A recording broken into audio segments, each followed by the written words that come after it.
This podcast is brought to you by Penji. Penji is a creative subscription service that gives you access to pre-vetted, agency-trained creatives from all over the world. From graphic design to illustrations to social media management and web development, it's all included for one monthly price. It's time to say goodbye to the hassle of searching for top-notch creative talent. With Penji, you get quality and consistency delivered right to your inbox every day, carefully crafted for you by humans. So meet your new creative team today. Head over to penji.co for more and enter the coupon code located within the podcast show notes.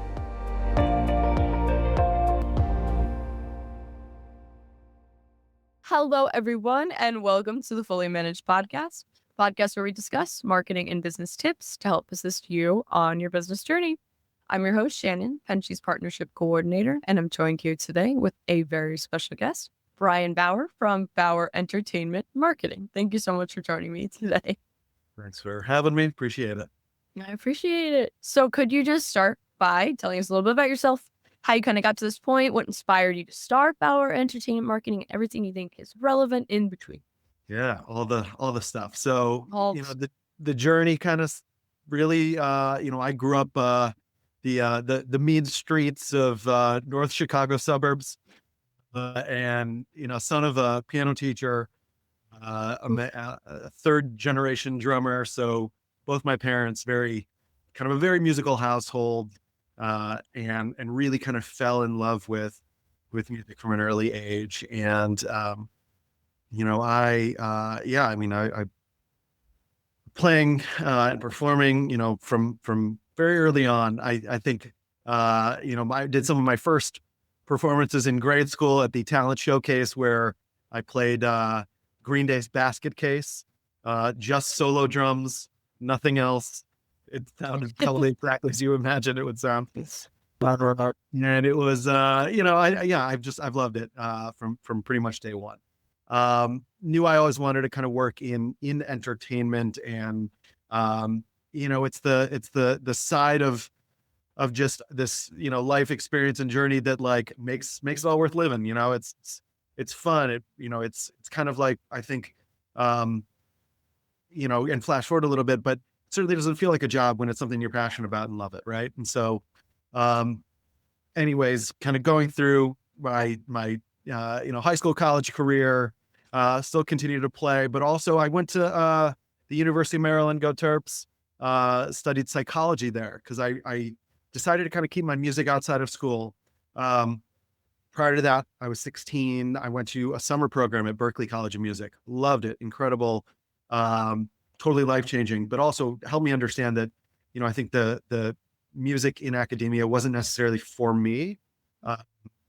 But I was very interested and compelled as to like the human experience and what makes us tick and all those things. And so I really gravitated towards psychology. During the summers through college, I was interning at, different, entertainment industry things like MTV and Universal and RCA, and got to really cut my teeth in that world. And it was also certainly at the time where like, Napster, streaming, all that kind of stuff, Facebook had just really kind of is now a thing. Cause while I was in college, it really kind of came about, right. Which super dates me, but whatever. And it was like this really interesting confluence of like, yeah, I am the last sort of generation to understand what life was like before the internet and after the internet, and kind of uniquely positioned to like help these companies with their social media and their stuff that just didn't really understand it whatsoever. And so after college, I was working at a record label that again was sort of like on the decline because they were so used to selling physical records. And now this was like on the streaming world was really coming up, digital downloads, everything. And so there was a lot of turmoil in the industry at that time. I got the opportunity to play and tour with the band that, just incredible experience, played South by Southwest, where Elijah Wood, the actor, was there. He signed us to, his label and got to record with Frodo himself. And it was, just super, super genuinely amazing human and just a really, really cool guy, and an awesome experience. But while I was doing that, while I was touring and playing music internationally, it was, challenging to make a living. And so I would do social media marketing for these companies and all these kind of side hustles. And I was living in New York at the time in a very small apartment. I went from like East Village to West Village, and like, I think the place in the West Village, I could not even fit a bed into. It was a pull-out couch. I mean, it was like, yeah, super small, right? But like, that was great. That's New York. You're in your 20s, and that's New York. But it was the hustle. I truly think I had about as many as 7 jobs at one time, of just like everything from walking dogs to taking surveys to like, just anything under the sun to like scrape by, but make it happen. And I loved it. And it was incredible. But I eventually got kind of, tired of the rat race of New York, got this opportunity to move to Nashville, and was moved to Nashville by a ticketing company. That ticketing company had me manage their marketing agency. And so when I got there, one of the 3 founders had already left from that agency. The other founder soon left to be a professor. And then the 3rd founder was tapped to be the CEO of the parent company. So I found myself leading a marketing agency, essentially making all the mistakes that you do, but on somebody else's dime. So it was incredible experience for me, to be able to take risks, and truly grow, without having, the risk of it being my own dollar. It's nice to do that earlier on, I'm sure too, because they have more understanding about it because it's more new. So Yeah. it's not like, oh yeah, you can see all this evidence everywhere. Like it was kind of just like Yeah. starting. And it was, it was a perfect scenario because it married everything that I loved, right? Like I was doing the digital marketing for, more like law firms, insurance brokerages, that kind of stuff. But this gave me the opportunity to do that for entertainment properties, and also in live events, which I loved. It also opened me up to the sports world, which I had not worked on up to that date. And so I got to go to like NASCAR tracks. I worked with X Games. I worked with college bowl games. I mean, it was just so interesting to see like, oh, these are just mini music festivals. Truly, I mean, they would bring in massive artists, and play these 3-day weekends, and there's camping and all this kind of stuff. And it was just this, very congruent kind of experience, but seeing how, all these kind of events and experiences sort of share the same fans, and me being in a unique position to sort of see them from different angles, which is really, really cool. Like from film festivals to restaurants to sports teams to like all these things. It just really deepened my love for experience and bringing people together. Ultimately got the opportunity to spin off and start Bauer Entertainment Marketing, rooted in that experience, doing this for somebody else. And so this was kind of my foray into like, all right, cool. I'm going to write my own destiny here and make this happen. And slowly but surely, it's grown. We are now approaching at a staff of 50, and international as well, which I'm just really wild roller coaster experience, but incredible. Yeah. Is it scarier to now do marketing on your own dime? I don't know about scarier, because I think even when it wasn't, I just cared so deeply for the success of the client that I don't think that's ever changed. And their loss was, I truly felt was my loss. If whatever didn't work out, or vice versa, right? Their win is my win. So I would say, if anything, maybe it's just a little bit more fulfilling, because it's my dollar. So you got to put up or shut up. No, I think that's incredible. And I think that, it shows that is how passionate you are about the field specifically too, is getting more and more excited about it, and then starting your own agency to be able to do it yourself, which is really, really fun. I think what's also been incredibly fulfilling and fun and just blows me away, is seeing kind of the journey that I went through, and then providing, the experience for my team as they grow, right? And we've got just like the most incredible squad of passionate, creative, effective marketers. And we all share this belief in like, we want to bring people together for unforgettable experiences. And it's just so core to who we are as people. We've got this like shared value, but to see them kind of grow, and I want to make sure that they're getting sort of an experience that, I candidly looking back at some of the stuff that I had to do as an intern, let's say, of, hey, our freezer has frozen over. Here's a knife and chip it out. Well, the CD shelf needs organizing. That's going to be your afternoon today. That kind of stuff. Like, we don't do that. We have a really robust internship program. We very much cultivate like hiring from within and growing people. I mean, our operations director now, she was an intern, and she is one of two hires that we hired. We hired two people to start the company. And, it's something that is just, it's just awesome to be able to provide them and maybe an experience that I perhaps did not have. Yeah, no, that's beautiful. It's nice. It's like a parent to a kid. It's kind of like, I want you to have better than I did. For sure. It's nice because being able to give them that experience, you not only get like a very truly loyal and dedicated employee, but you also know that they learned the ins and outs of your business and that they have that experience. It's really nice. It's very difficult to start someone from scratch, even if they're very well versed in the field. Totally. Yeah, absolutely. I mean, I think that we have definitely found some really great success in growing, our team from intern to coordinator to project manager to it's like there's a journey that we like to foster. Well, so speaking of success, but for some of your clients, I actually have a couple questions because I saw some crazy statistics on your website, and I'd really like to talk about them because I think they're Of course. love to pick your brain on them. So, okay, specifically the RBC Bluesfest, the 709% increase in ticket sales. That's incredible. Do you have like a unique strategy which you specifically put towards that campaign by any chance? I'd just love to hear about it.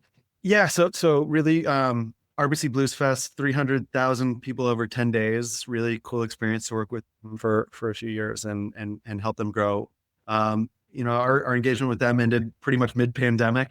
Unfortunately, festival world has been hit pretty difficult, but, our experience supporting them, is I think, just speaks to our general ethos, our general approach, and kind of the lens through which we look at all of our service, which is performance based and really rooted in conversion rate optimization. Because we could be spending a ton of time, money, and energy on ads and social media and PR or whatever, and it's all driving people essentially to the same location. It's to the website. And if it isn't optimized or streamlined to convert or yield that traffic into the most amount of possible sales by just making it easy to buy, well, then it's kind of all for naught, right? Like we're spinning our wheels a bit. And so our approach, we really try to work kind of backwards out and take a look at, all right, what is that process to buy a ticket? And I'll tell you, I mean, we during our onboarding processes very commonly find some pretty massive hurdles that consumers have to go through. We had a client that like had their minimum order set to 12 recently, where it's like, okay, guys, like, of course you're not seeing conversions, right? It's things like that though, that happen because frankly, they're very much in the weeds. And by us being a third party and being able to provide that perspective, we get to look at it through a fresh lens, fresh perspective. Right. So that's part of it. And then it's just kind of working out of that funnel and identifying, okay, great. So if we know essentially, how many, how much traffic it requires to convert into an order, and kind of work out of there, we can create this funneled experience, that helps drive more awareness and consideration and decision.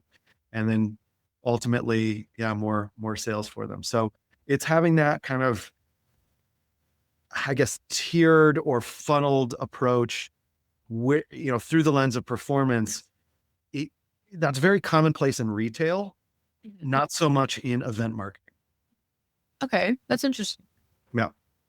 Do you ever do any kind of physical or in-person approaches when marketing? Physical and what? Sorry. Like in person?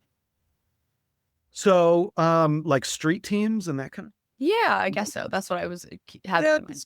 to some degree. I mean, I don't think our specialty necessarily is in like, let's say, experiential marketing, right? Where, there's activations or things set up to, to promote an event or a brand. I think our specialty, in kind of, I guess, the physical space would probably be more along the lines of like out of home advertising, which we do pretty regularly.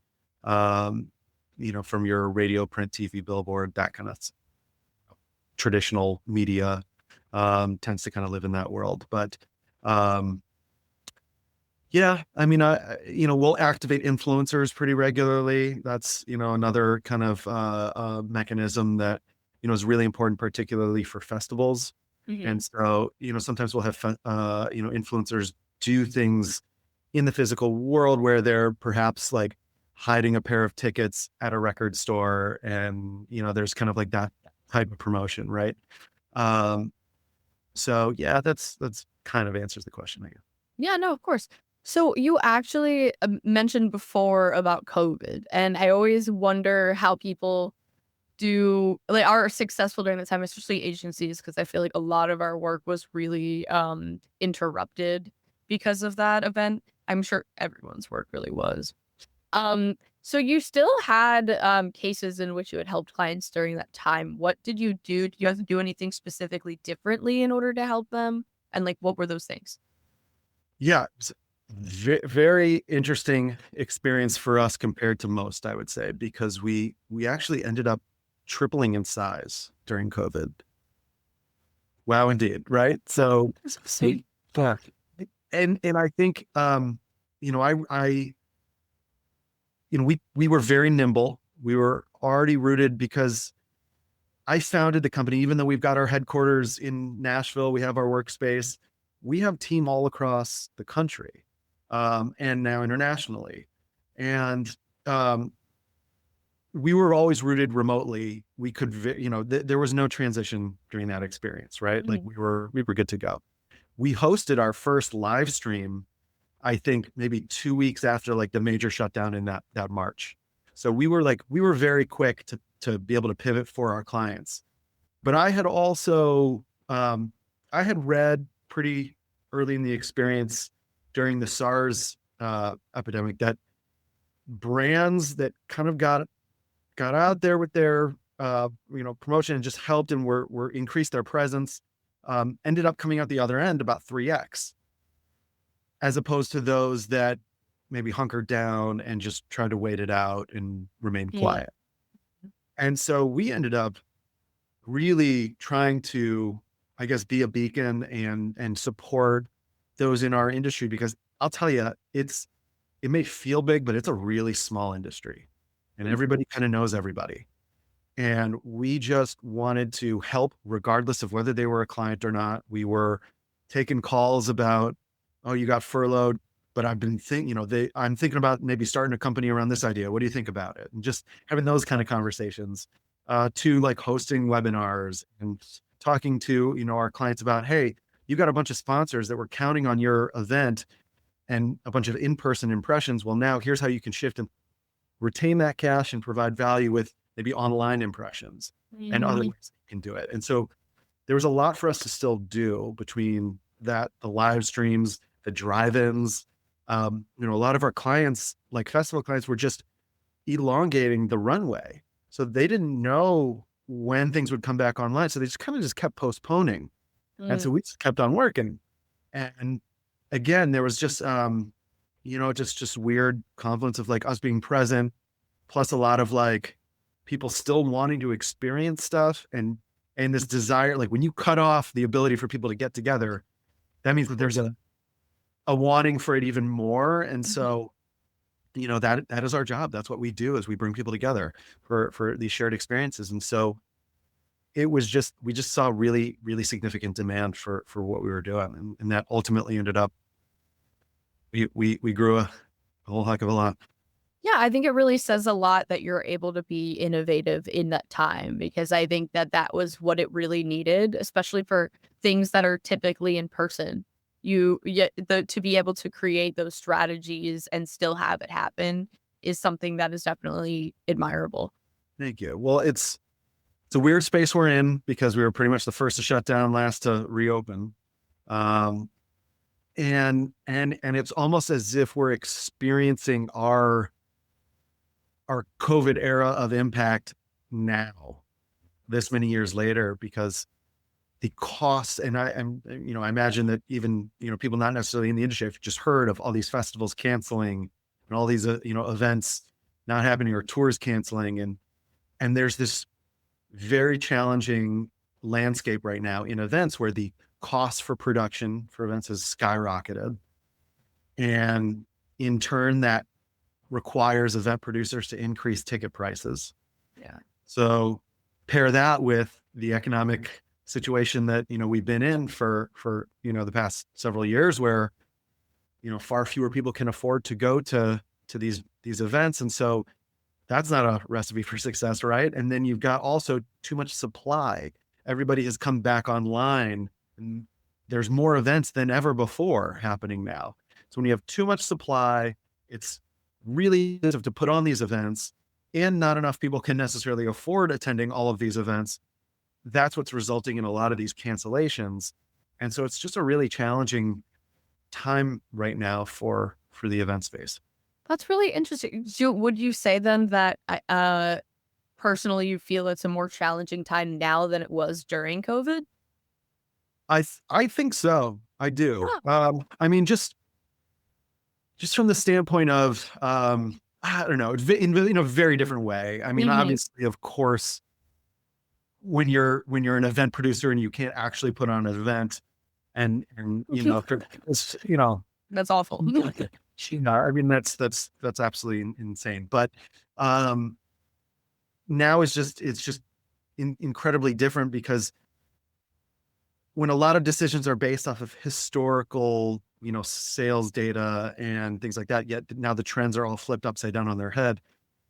It's very murky waters to navigate through when you don't have as much, it's kind of a new era in the event landscape. And so, it's just it's very challenging in a very different way.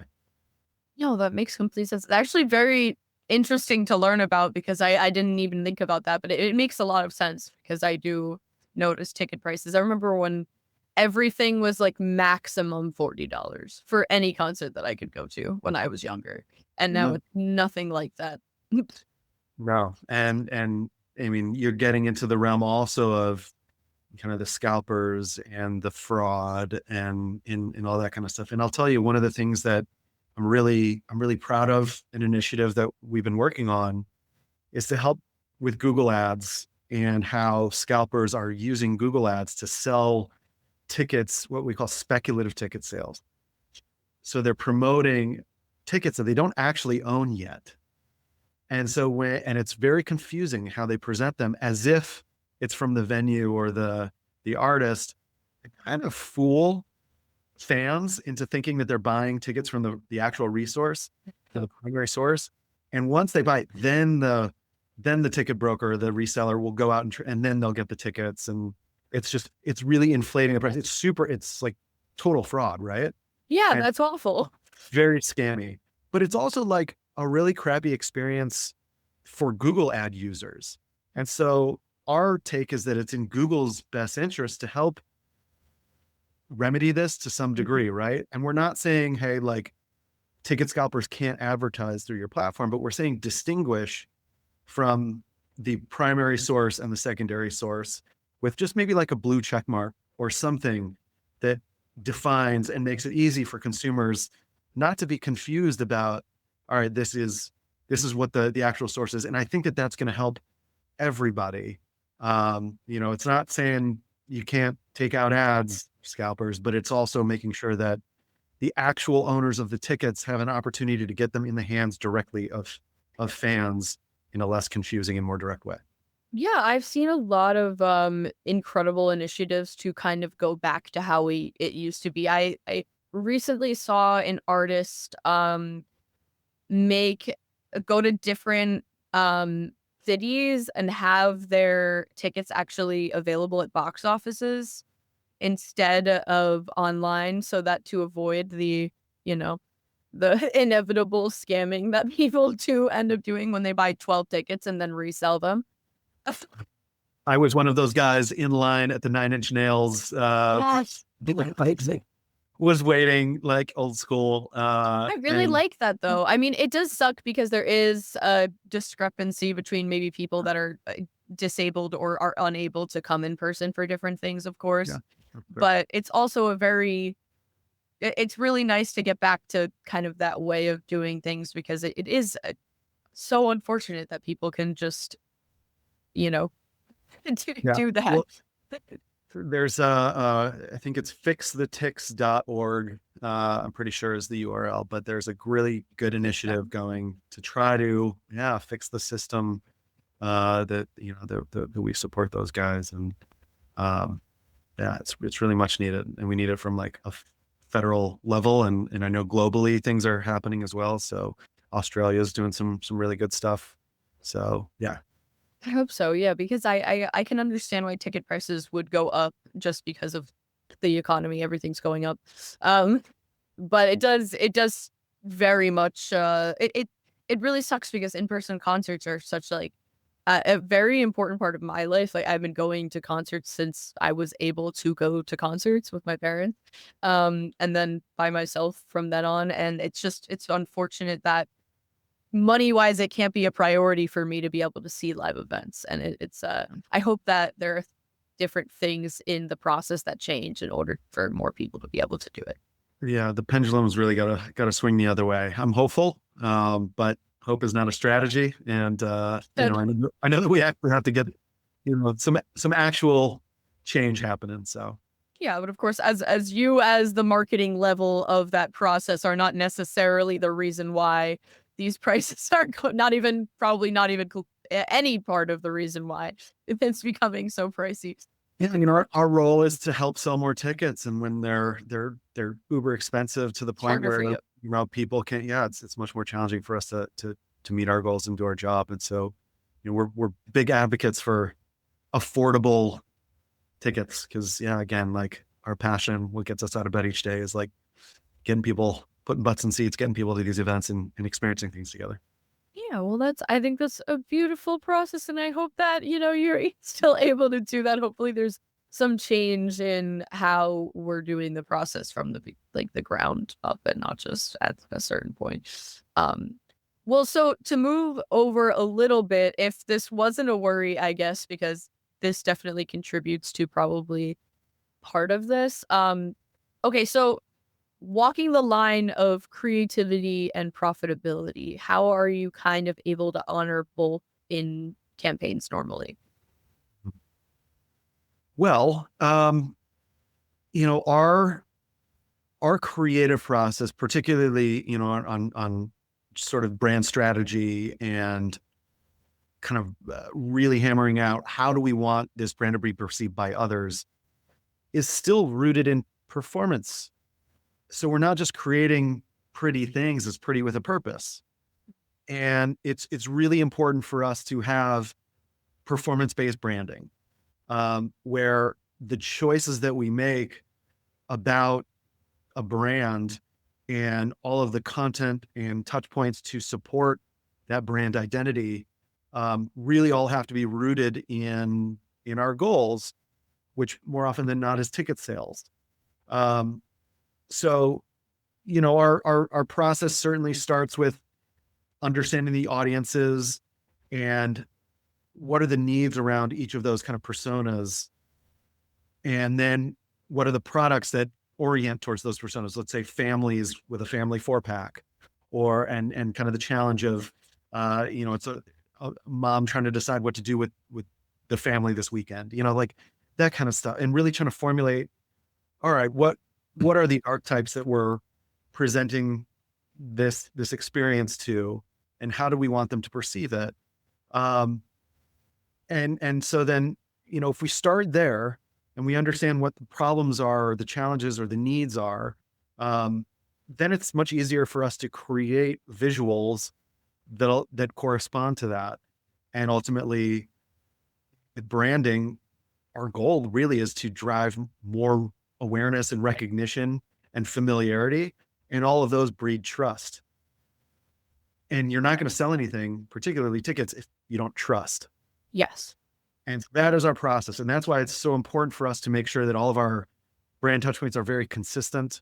And so, that's the brand killer, is as soon as, something just doesn't look or feel or meet that expectation that we've set, then that erodes the trust, because that erodes the familiarity. So that's our process in terms of how we sort of balance creativity with ultimately performance or profit, with our brand strategy. Do you have a favorite campaign that you've worked on that you think was like very unique or very special to you? The one that I like was one of the first ones that I just lived, eat, and breathed, and ultimately one was X Games, and it was when the X Games, they were leaving LA. They put it out to bid, sort of this like Olympic style bidding across multiple cities. And I was working, my client was the Formula One racetrack in Austin. And they put in the bid, and I helped spearhead the marketing and for that campaign that, we ultimately, it got very, very contentious with particularly Detroit. And they wanted it so bad, and God bless them. But like right in the midst of ESPN's judges going to different cities, and I think the city of Detroit declared bankruptcy or something during that process. Yeah, it was like a whole net. Yeah, but I will also say that they were playing a little dirty and trying to sling some mud and all that stuff. Like incredible experience, right? And so we ended up hosting essentially a mini X Games on right in front of the Capitol in Austin, and we had like the half pipe, and we had the bike, like everything, and DJs, and it was insane. It's awesome. And we ended up winning it, and then I got to actually do the marketing for X Games when it came there, which it was their highest attended X Games I think ever. And wow. We had just incredible music lineup from, was it Flaming Lips, Mac Miller, Kanye West headlined, which was very interesting. I mean, that's crazy. The Flaming Lips is my favorite band, so that was like my it's bananas. I think we had Pretty Lights as well. Which was so pretty massive. So just and then going up to the top of the big air, that like massive jump, and just looking down, and I was just like, this is my life. This is banana. Well, that sounds so exciting. It's really great to be able to, one, as I mentioned before, how passionate you are about this, to be able to go to these types of things that you contributed to creating is probably must feel so fulfilling, because most marketers just get to, see their work be successful, and that's great, but there's not like something that they can actually kind of show for it, if that makes sense. And for other people to enjoy that is just that sounds like an amazing experience. It is. I mean, there's no question. There's and I know you can done, and that's why I'm so passionate about this, because I know that what we do has a direct impact on changing people's lives for the rest of their lives. It's something just super special. I don't take it lightly. It's really rad. Oh, well, I think that is a perfectly wholesome note to end on, because we're actually out of time, but that's genuinely one of the coolest things that I think that, anyone could ever do. I don't know. That sounds incredible. So I'm really happy that, one, you're passionate about what you do. I can see it clearly. It's nice to be able to enjoy it too. Like you can like doing something so much, but to actually enjoy it, I think, is a separate kind of thing. So one, thank you so much for sharing your passion today and all of the knowledge that you have. I think this has been an incredible experience. So thank you so My much. pleasure. Well, thank you for having me. I appreciate it. And yeah, looking forward to keeping in touch. Thank you. Yes, please. And for everyone at home, don't forget to like and subscribe to hear more awesome stories like this and see people be as passionate about their job as Brian is. I hope so. Thank you so much again and have a lovely day, everyone. You've been listening to Fully Managed, brought to you by Penji.